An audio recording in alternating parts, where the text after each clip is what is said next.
वक्फ amendment act 2025 के तनाज़र में हिंदुस्तान के हर ख़ास व आम की निगाहें इस वक्त 15 मई को सुप्रीम कोर्ट के उस कानून पर लगी हुई है जो वक्फ के मामले में चीफ जस्टिस ऑफ इंडिया की तरफ से सुनाई जाएगी।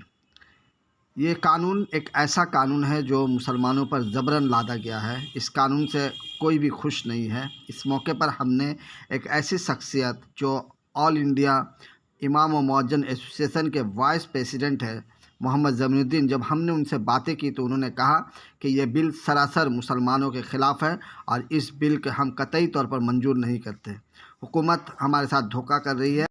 हमें बहुत सोच समझ कर आगे की कार्रवाई करनी है।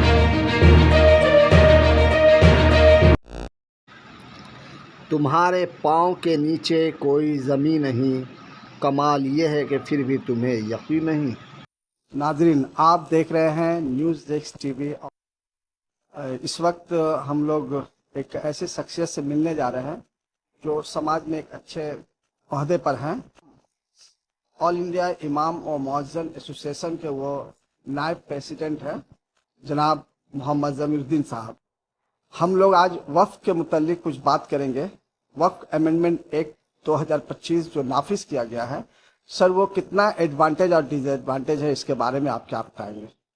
देखिए, जो हम लोगों के बाप दादा परदादा जो एक वक्फ बनाए थे उसमें बहुत सारी ज़मीन को डोनेशन दिया गया और इससे बहुत सारे लोगों का फ़ायदा पहुंचा है। जैसे बहुत सारे वक्फ बोर्ड की मस्जिद देखिएगा, मदरसा देखिएगा, ईदगाह देखिएगा। इसको जो है गवर्नमेंट चाह रही है कि किसी तरीके से हम मुसलमानों का नुकसान पहुंचाए। आने वाले दिनों में सर एक तरह का इस्तराब देखा जा रहा है, बेचैनी देखा जा रहा है मुसलमानों में। वो समझ रहे हैं कि इस एक्ट के नाफिज होने के बाद उनके हाथ से बहुत कुछ निकल गया, जैसे कब्रिस्तान है, मदरसा है, मसाजिद है। तो ऐसे में हुकूमत को किस तरह से इम्प्लीमेंट करना चाहिए ताकि मुसलमानों का कोई नुकसान ना हो?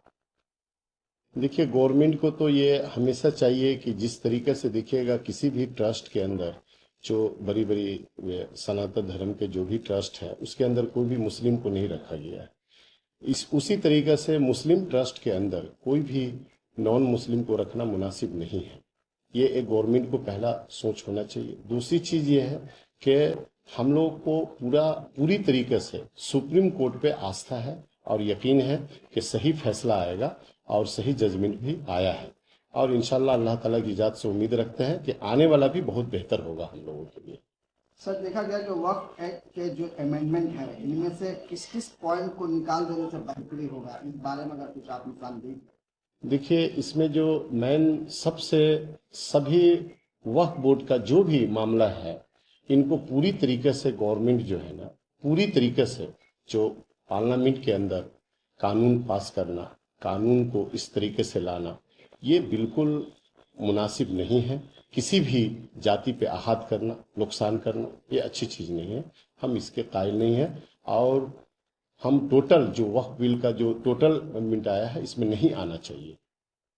हुकूमत का तो सर एक तरफ कहना है कि एक्ट के नाफिज होने से कुछ बेहतरी भी आएगी, मैनेजमेंट और केयर टेकर जो मुतवल्ली है उनके दरमियान बेहतरी है। तो ऐसे में आपको क्या लगता है कहाँ पे खराबियां हैं? देखिए, खराबी पहले जो भी कानून थे हमारे वक्फ बोर्ड के उसमें भी कमी नहीं थी, लेकिन हमारे कहने का मतलब यह है कि आप जब वक्फ बोर्ड का नियम को पूरी तरीके से चेंज किया है, इस पर हम लोगों का इतराज है कि चेंज नहीं होना चाहिए। अगर कहीं थोड़ी बहुत अगर कहीं चेंजिंग होता तो उसको आदमी समाज अच्छी तरीके से नहीं लेता है, लेकिन किसी समाज पर यह आहत है, एक तरीके का ये नुकसान है। ऐसे में सर वक्त तहफ़्फ़ुज़ के लिए क्या इक़दाम करने चाहिए जिससे जो बेचैनी है वो दूर हो? देखिए, हम तो ये कहेंगे कि जो भी कुछ हो इत्मीनान और सुकून से हर प्रोटेस्ट करने का आपका अधिकार है, लेकिन कोई भी गवर्नमेंट के सामान को नुकसान करना, किसी का जाति सामान नुकसान करना, किसी को आहत पहुंचाना, ये इस्लाम भी इजाज़त नहीं देता है। और आपको कहीं से भी मुस्लिम पर्सनल लॉ बोर्ड हो या इमाम एसोसिएशन की तरफ से हो, ये कभी भी हम लोग इजाज़त इस बात का नहीं देते हैं।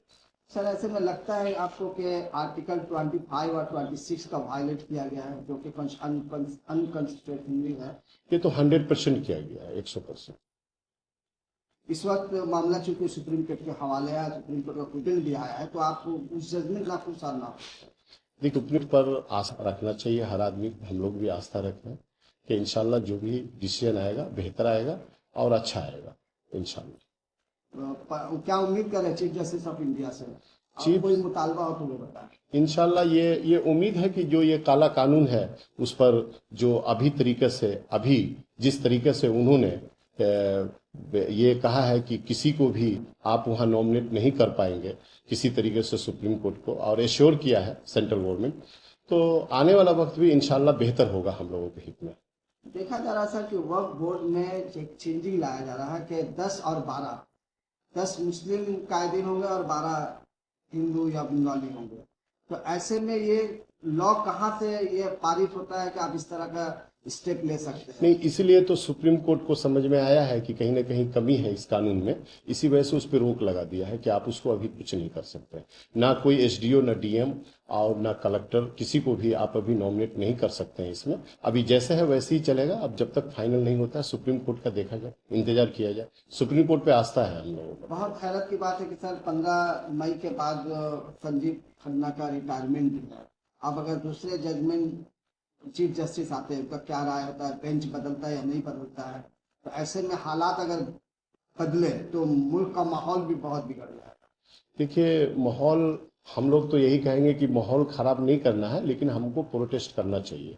चूंकि हमारे अगर कोई अगर हमारे इस्लाम पे आहत करेगा, कोई हमारे मसले पे आहत करेगा, तो हम लोग उस पर ये करना चाहिए, डिपेंड करना चाहिए, लेकिन कायदे से, किसी को नुकसान नहीं हो, पब्लिक प्रॉपर्टी नुकसान नहीं हो। हम लोग प्रोटेस्ट करेंगे, जो हमारा संविधान है उसके हिसाब से हम प्रोटेस्ट करेंगे कि हमको हमारा हक हमको मिलना चाहिए।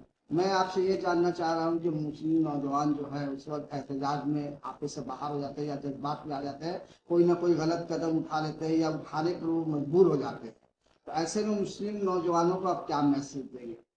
क्योंकि इससे दूसरे को भी फायदा होगा, दूसरे लोग आके आपको बदनाम करके चले जाए।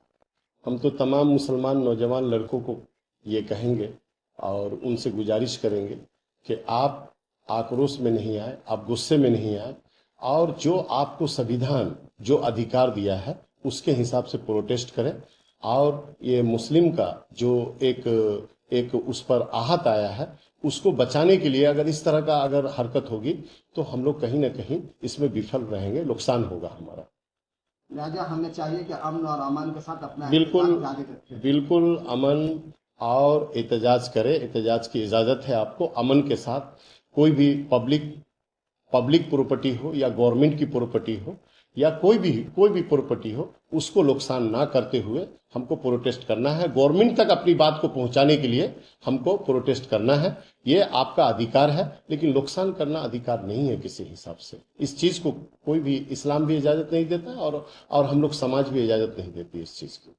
मुस्लिम ऑर्गेनाइजेशन के खास तौर पे क्या कहना चाहेंगे? विशेष करके पतला बोर्ड है, जमात इस्लामी है, ऑल इंडिया मिल्ली काउंसिल है, उन रहबरों से क्या कहें? हम तो तमाम लोगों को ये कहेंगे कि इस वक्त जो है मिलजुल के काम करने की ज़रूरत है तमाम लोगों को, और बहुत प्यार मोहब्बत के साथ आप जो दूसरे लोग हैं, वो लोग भी नहीं चाह रहे, जो हमारे बंगाली समाज के हैं, आदर्श समाज के हैं, वो भी जो सनातन धर्म के लोग हैं वो भी नहीं चाह रहे हैं कि ये जो आहत हुआ है वक्फ बोर्ड को लेकर के, उन लोग भी चाहते हैं कि इसमें हम शामिल रहें। तो उन लोगों की भी कोशिश है कि हम लोग प्रोटेस्ट में शामिल होंगे इंशाअल्लाह ताला, और ये अच्छा रहेगा। और हम तमाम नौजवानों से कहेंगे कि आक्रोश में नहीं आए, मोहब्बत से, प्यार के साथ आप जो है इसको अपना एहतजाज करें। आपको ये अधिकार है, लेकिन किसी तरह का कोई भी गवर्नमेंट का नुकसान करना, पर्सनली प्रॉपर्टी को नुकसान करना, ये अच्छी चीज़ नहीं है। बहुत बहुत शुक्रिया सर हमारे साथ बात करने के लिए। और आप थे ऑल इंडिया इमाम मुअज्जिन एसोसिएशन के नायब सदर वाइस प्रेसिडेंट जनाब मोहम्मद जमीरुद्दीन साहब। शुक्रिया सर।